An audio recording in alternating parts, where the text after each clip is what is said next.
Propos de l'avenir, nous pouvons aller auprès du Seigneur. Il y a deux manières d'aller auprès du Seigneur. L'une des méthodes est la résurrection des morts, cesse de mourir, et ensuite, déesse que la septième trompette sonne. Les 144 personnes qui sont DJ mortes, déesse que la septième trompette retentit. Ils ressusciteront et iront immédiatement au ciel. Alors ce retentissement de la septième trompette, se dire l'ange de l'Apocalypse, sonnant la septième trompette. Cette trompette, déesse que la septième trompette sonne. Quand est-ce que cela sonnera-t-il? L'esprit du preux, en frère Eshbert, sait dans son esprit que ce devrait être en 2038. En 2038, quand cette septième trompette sonnera, alors l'archange Michel combattra le diable Satan. Ainsi, chassera Satan sur la terre. Ce moment-tel, un bébé naîtra. Et ce moment-tel, il y aura les 144 morts. Ceux qui sont morts, ce moment-tel, ressusciteront. Ce moment-tel, les personnes ressuscitent. Qui sont-elles? Il y aura Pierre, Jean, André, Paul. Eux, les 144 qui sont DJ DCDS. Ceux qui sont DCDS vont tous en 2038. DS que la septième trompette sonnera. Tous ceux qui sont DCDS, mais la condition, c'est qu'ils doivent faire partie des 144 Alors ce groupe de personnes qui sont DCDS, ils vont immédiatement. DS que la septième trompette sonnera. Ressusciter immédiatement au ciel. Alors frère Eshbert, donne un exemple. Nous demandons notre sœur Gomu.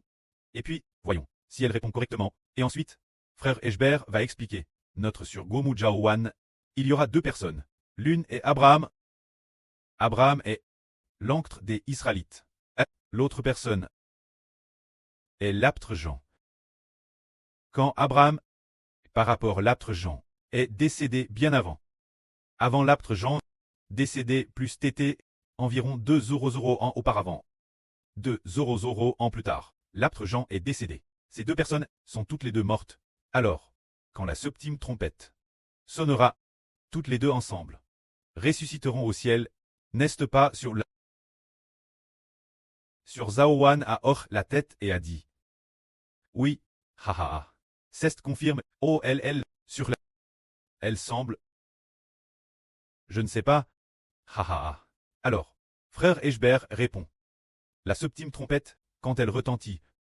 Bien qu'Abraham, que Jean, que l'apôtre Jean, est mort 2 ans plus TT. L'apôtre Jean est 2 ans plus tard. Qu'il est mort, mais Hébert dit que, lorsque la septième trompette sonnera, l'apôtre Jean ressuscitera en premier.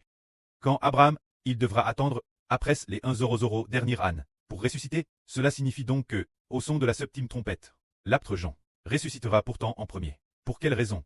Parce que, l'apôtre Jean est l'un des 144 alors que l'oncle Abraham ne fait pas partie des 144 Il est destin l'avenir. Sur la nouvelle terre, très un enfant de la vie éternelle, et par conséquent, l'autorité de la résurrection de l'apôtre Jean est supérieure celle de l'ancien Abraham choisi par Dieu. Encore plus noble. C'est pourquoi Jean ressuscite en premier, tandis qu'Abraham ressuscitera plus tard. Alors, prenons un autre exemple. Donnons un exemple. Par exemple, un jour, dans le futur, notre sur Répa est tue. Et puis, elle est, peut-être en l'an 2042 qu'elle a têtu. Alors, il y a une autre sur qui est la Sarah de l'Antiquité. Selon vous, frère et sœur, qui ressuscitera en premier? Est-ce la Sarah de l'Antiquité, ou notre sœur Rebecca, qui ressuscitera en premier? Posons la question. La sœur Gomu. Elle a dit oh. La sœur Rebecca ressuscitera en premier. Bonne réponse. Bien que la sœur Rebecca devrait être en 2042. Tue et sacrifie. Mais après avoir tué et sacrifié, elle ressuscitera Thérèse vite. Il est possible qu'après avoir tué et sacrifié, elle ressuscite quelques jours à rêve. De toute façon, elle ressuscitera Thérèse vite. Mais l'ancienne anctre Sarah, par rapport à notre sœur Rebecca, ressuscitera plus tard. Pour quelle raison? C'est parce que la sœur Rebecca fait partie du livre de vie de l'agneau. Se dire du noble groupe des 144 ou madame d'un groupe, encore plus noble, que les 144 Zorozoro. Donc pour la résurrection, selon l'ordre, les personnes nobles ressuscitent en premier, bien que, eh bien, Abraham et Sarah soient morts 4 Zorozoro ans avant nous. Pourquoi? Si l'on compare ainsi, ressuscitait-il en premier? Parce que l'ordre de la résurrection est, d'abord les personnes nobles, se dire. Ceux du livre de vie de l'agneau ont vu ceux qui ont souffert pour le nom du Seigneur, ceux qui ont tué pour le nom du Seigneur, ou bien ceux qui sont morts dans le Seigneur. D'abord après la résurrection, puis c'est autour de ceux du livre de vie de ressusciter, ce qui veut dire que ceux du livre de vie de l'agneau ont vu ces enfants ressusciteront en premier, c'est ainsi qu'on peut aller auprès du Seigneur. Il y a parmi ceux-là une voie, une méthode, qui est la résurrection d'entre les morts. Une autre manière, la première manière tant, de ressusciter d'entre les morts. Pour ces personnes, c'est plus de 90% des gens qui doivent ressusciter d'entre les morts. C'est dire les 144 personnes, plus de 90% seront tués. Ou bien, mourront de vieillesse, pour ensuite ressusciter d'entre les morts. Mais, peut-être moins de 10% des gens seront enlevés vivants. Il se peut que ce soit moins de 10%. Quelques pourcents, on ne sait pas trop. Ceux qui seront enlevés vivants seront vraiment terrestres, peu nombreux. C'est le Seigneur Jésus-Christ, qui tout, particulièrement leur permettra de ne pas connaître la mort, de ne pas passer par la souffrance. Ces personnes sont très rares, parce que, tout l'heure quand nous étions dans la session précédente, d'explication de la vie, la sœur Jaouan, c'était du frère Zibo. Elle écoutait attentivement, après avoir coupé, elle a ainsi fermé les yeux, alors, elle écoutait les yeux fermes. Pendant qu'elle écoutait attentivement, elle entre dans une vision. Dans la vision, elle était avec une ensemble, 7 sur sa droite. C'était notre sœur Ruth qui était, la droite de la sœur Jaouan. Les deux sœurs étaient tranquillement, ensemble, quand soudain, la sœur Ruth a disparu. Ah, elle a dit, oh et passe la sœur Ruth, oh Estelle Al. Et puis, dans l'esprit, elle a été enlevée vivante. Alors, la sœur Jaouan s'est réveillée et a dit, la sœur Ruth a été enlevée. Quand a-t-elle été enlevée? C'est possible que ce soit en 2042, parce que la plupart des personnes enlèvent, il se peut que ce soit en arrivant en 2042, après avoir traversé les 3 ans et demi de la grande tribulation. Elle a encouragé beaucoup de frères et sœurs, sa mission est aussi accomplie. Et le précleste et le Seigneur l'ont prédestiné, en disant, il te suffit d'accomplir ta mission, mais tu n'auras pas à te sacrifier. Tu traverseras toutes sortes de souffrances, mais tu ne seras pas tué, ni sacrifié. De toutes les souffrances, le Seigneur te sauvera. Alors, pour une telle chose, le précleste, pour de tels frères et sœurs, le précleste ou le Seigneur les a prévenus d'avance. La sœur Ruth, c'était l'année dernière, elle a subi une TRS grande opération. Lors de l'opération cardiaque, le Seigneur lui a dit, qu'après avoir traversé cette douloureuse opération, l'avenir, elle n'aurait plus mourir. L'avenir, pas de mort, elle vivrait et serait enlevée au ciel. Un jour, la sœur Rebecca, alors qu'elle priait aussi pour la sœur Ruth, il semble que le Seigneur a dit la sœur Rebecca quelque chose de similaire, dans ce sens, ainsi, la sœur Ruth n'aurait pas passé par la mort, mais serait enlevée vivante. Et justement, la sœur Jaouan Touler, dans une vision, a vu précisément cela. C'est cela. L'enlèvement des vivants, concernant l'enlèvement des vivants. Dans la Bible, il explique ainsi. Quand l'enlèvement des vivants, le moment venu, l'enlèvement des vivants se fera en un instant, en un clin d'œil, et nous serons dans le royaume des cieux, pour y rencontrer le Seigneur. L'apôtre Paul a dit que nous rencontrerions le Seigneur dans les airs, mais en réalité, les airs signifient le ciel. C'est-à-dire que, soudainement, en un clin d'œil, on se retrouve dans le royaume des cieux. Comment est-ce arrivé au ciel? Comment se fait-il que soudainement, l'instant j'étais encore sur terre, on voit, et soudain je suis au ciel? Et le corps alors? Ah, comment mon corps a-t-il changé? Comment est-ce devenu si noble? Ce n'est plus comme avant, on voit.